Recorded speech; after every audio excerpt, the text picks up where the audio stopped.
Hey, what's up, everybody? Video 44 coming at you with another video. All right, man. So the Chicago Bulls are making Patrick Williams available after signing him to a 5-year, $90 million contract. This off season, they want to move him. I tell you, man, if the Bulls want to do anything for themselves, they're going to fire the people who've been making decisions that led up to the point they're in. Fire your front office, man. Before you make any moves, make sure you get rid of the people who've been making these. That's what needs to happen in Chicago. It's absolutely ridiculous, man. First of all, Patrick Williams is an underdeveloped player that was drafted too high when he was drafted. They saw something in him that nobody else saw, and they took him with like the 5th or 6th overall pick. And he never manifested into anything better than what he was actually supposed to be, which was like the 17th, 18th overall pick. And now, years later, after not developing him, several injuries, now they want to have him on the most massive contract you could give a role player on the trade block. Like, at some point in time, we got to start asking questions about the Chicago Bulls and what they've been doing all this time. Why does Zach LaVine have the contract he has? Why did you trade for Vucevic and trade away Franz Wagner, who turned out to be one of the best players at the small forward position in the entire league? Why did you give Lonzo Ball his contract? Why did they do any of the things that they've done, man? And now you got all these bad contracts on your books, and you're telling yourself that you don't want these players anymore. You just signed these players to these contracts. Patrick Williams, you just paid Patrick Williams. What has changed in the last 2 months that made you understand that you don't want a whole 5-year contract that you convinced yourself that you were ready to sign him to? Like, this is the stupidest thing in the world. If there was any chance that I would want to move that kid, the last thing I would do was sign into the maximum contract of years. $18 million a year. For 5 long-ass years, when you haven't seen from him what you even respect enough to hold on to the contract as soon as you sign it. As soon as you sign him to it. Make it make any sense. No, I can't make that make any sense, man. I can't. All I can say is Chicago's fans deserve better. I'm actually from an era where I remember when Chicago reigned over the entire NBA. I watched Michael Jordan. I watched Scottie Pippen. You know, I saw Dennis Rodman. I remember Luke Longley and Ron Harper. Like, I remember the glory days of the Bulls. They have done nothing since they deteriorated that team but ruin things. Even when they had the MVP and Derrick Rose, was the team no good around him, really. No good. And now they get to a point where they just signed this contract to a player that nobody thought was worth what they thought he was worth the whole time. And now they want to move on from the contract. It ain't even been 3 months. So let me say this. If your flexibility is so ridiculously bad that at this point you're ready to move on from players that you convinced yourself to give a 5-year deal to just 5 minutes ago, then chances are the people who are making decisions from here, if they're the same ones that made the decisions that led up to this point, they need to be moved on from before any more decisions are made. That's what it really comes down to, man. If y'all couldn't tell y'all had a bad contract structural situation with your books before handing him that deal, you identifying it now doesn't do anything for my confidence in you not messing up things going forward in that same way. You're not gonna do nothing smart. If this is what you did, you ain't gonna do nothing smart. And the crazy thing about it is, let's just say I signed him with the intention of trading him. Why in the hell would I give him a contract that steep if the plan is to trade him upon signing him? At least give yourself a chance. And don't give me the whole, he had the leverage to demand $18 million a year for 5 years. There's no way in hell Patrick Williams had that type of leverage with your franchise. You can't convince me of that no more than you convinced me the Lakers had to give Cam Reddish a player option last summer. You just gave him something that you just gave him just because you didn't want to lose him for nothing. And you didn't negotiate anything that made any damn sense for your situation. Chicago is It's an abomination, man. I'll tell you, that team is a freaking abomination. Every contract they've signed has been terrible. Every trade they've made has been terrible. Everything about their situation is bad right now, except for the fact that they really do have some decent talent. Just on bad contracts. That's what it is. Vucevic is decent, but not for the contract. Zach LaVine is good, but not for the contract. Like, it's just up and down the whole damn roster. You traded away DeRozan for what appears to be literally nothing. I don't know what you got back from Sacramento, but it wasn't anything that you can actually show yourself for. Nothing that's substantial that would make it look like your team has done anything in a trade. But because his contract was so horrible, you couldn't get nothing for it. And now you want to start unloading more bad contracts so you can do what? Dwindle the value of it as you bring it back as in trade returns that are ultimately equal to nothing? Man, if they don't get around to firing some people up there, man, it's malpractice at this point. Malpractice.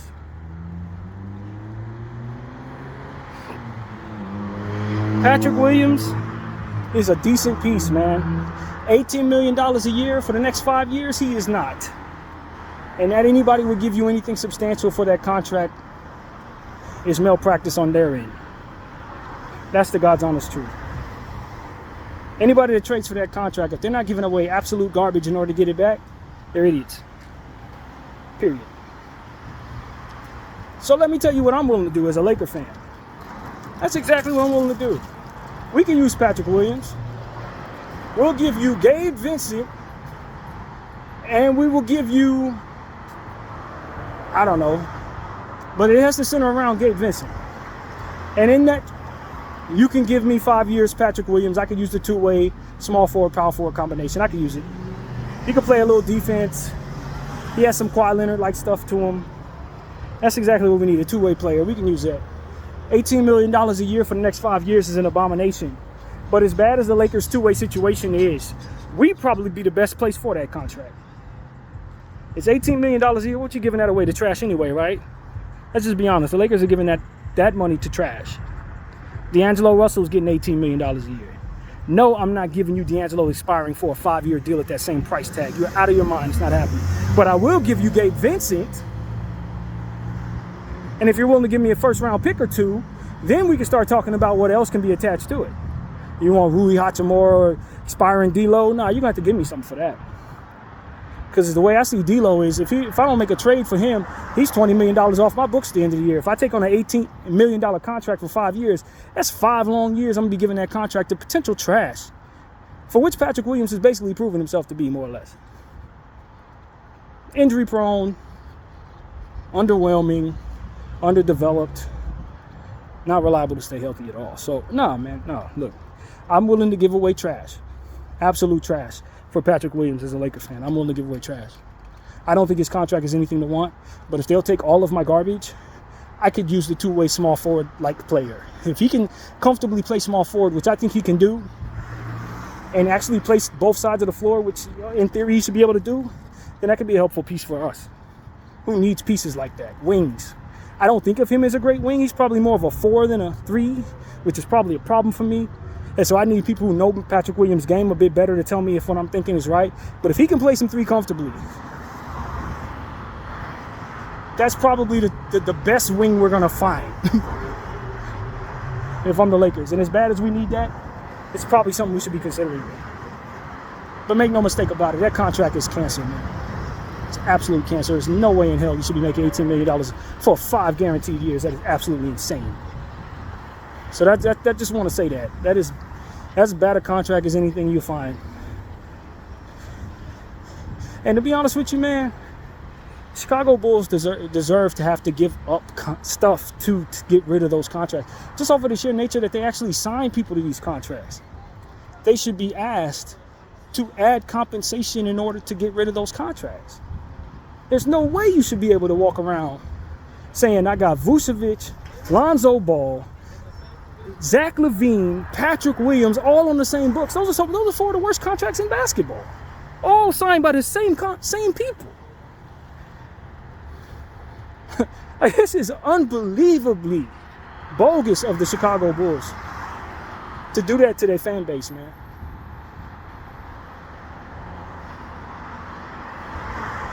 And Buzelis is stuck there. You know what I mean? That's probably why they're trying to move Patrick Williams, because they know they can't move nothing else. And how they going to open up the door for Buzelis to get the minutes he deserves as their first-round pick? Well, the answer is they can't. They got to move stuff. And the only thing that seems feasible to move, I guess, is a young Patrick Williams, even though he's not on a good contract. Certainly more movable than Zach LaVine. You know what I'm saying? So, luckily for them, Lonzo Ball's on an expiring contract. So they can at least see that coming out off of their books at the end of the year for flexibility. But, you know, Vucevic, I don't know if he's expiring. I don't think so. Probably got like two more years on that thing or something like that. So it's like, man, for me, I'm glad I'm not a Bulls fan. That's what I'm saying to you. I'd rather be a Laker fan with our troubles and our history of winning championships than the Bulls' troubles and histories of championships. Because honestly, this is better on this side, even though we're not doing great right now. And if they would have signed Patrick Williams to a reasonable contract, I think a lot of people wouldn't mind taking a flyer on Patrick Williams. You know what I mean? I don't even care that he's at $18 million. That's bad, fine. But 5 years guaranteed for him? Y'all couldn't convince yourself to knock that down to a three-year contract? Like, why are teams so immune to signing good contracts? It's like they refuse to leverage themselves into a position where their contracts are actually reasonable. That's the part that kills me. Like, are y'all immune to good contracts? You just have to give these players the worst contract possible? Like, I don't understand, man. But I can tell you this. I'm over it as a basketball fan who wants to see players move around a little bit and realize these contracts are like anchors to teams that don't even want them. It's awful, bro. So that's my thing, man. Chicago, you're going to have to give up some first-round picks if you want me to take any of that bull crap. Any of that. I'm being honest with you. You guys are going to be giving me picks, man. Patrick Williams, I will give you Gabe Vincent, Jackson Hayes, depending on how healthy he may be, because I don't know how healthy he might be right now. But I give you Jackson Hayes, I give Gabe Vincent, and whatever else will make it make sense. Maybe Jalen Hood-Schifino or something like that, even though I'm not up on trading him necessarily. In this situation, I'll probably be willing to. But you're going to have to give me Patrick Williams and something else. Not sure exactly what else, but something else. Torrey Craig, something, I don't know. But that's kind of how that works for me, man. I don't know if the contractual numbers match, especially in this ridiculous apron era. But that's about as much as I'm willing to give them. I would say Vanderbilt, but no. No. There's two things going on there. One, they shouldn't even want Vanderbilt with the health issues that they've had. The last thing they should want is a multi-year contract with a hurt player. And for us, it's like, if Vanderbilt's healthy, I can make an argument that I'd rather have Vanderbilt than Patrick Williams. He's on a better contract, too. So, like, I'm not willing to do that. I'm definitely willing to move Vanderbilt, but not in that contract. Trade? Hell no. You can only have trash for that. And so it'll be interesting to see who will be making a move for something like that, man. I know the Milwaukee Bucks are dying to move on from some of them old bad contracts they have, so I can see them making a move for Patrick Williams. But from what I understand, the Bucks are so messed up in their situation that they could barely make any trade at all. So I don't know that the teams that are most willing to make a move like that would be able to. I always challenge Sacramento to have better ideas for themselves. They're always up for being rumored to take on a bad contract, so I wouldn't be surprised if they wouldn't mind making a move for Zach LaVine or Patrick Williams. The Sacramento's always itching to ruin their situation with a bad contract. Like, they're always rumored to take on something bad. So I don't imagine that that's changed in this situation here. I'm sure they'd be interested in something like that. But I tell you, man, Chicago, man, it's going to be hard to move any of this crap, especially in this era. In this apron era, you think you're going to get anybody that's going to sign off on taking any of those contracts from you without you giving away unprotected first-rounders and a plethora of second-rounders? I mean, I just don't think that's realistic at this point. I really don't.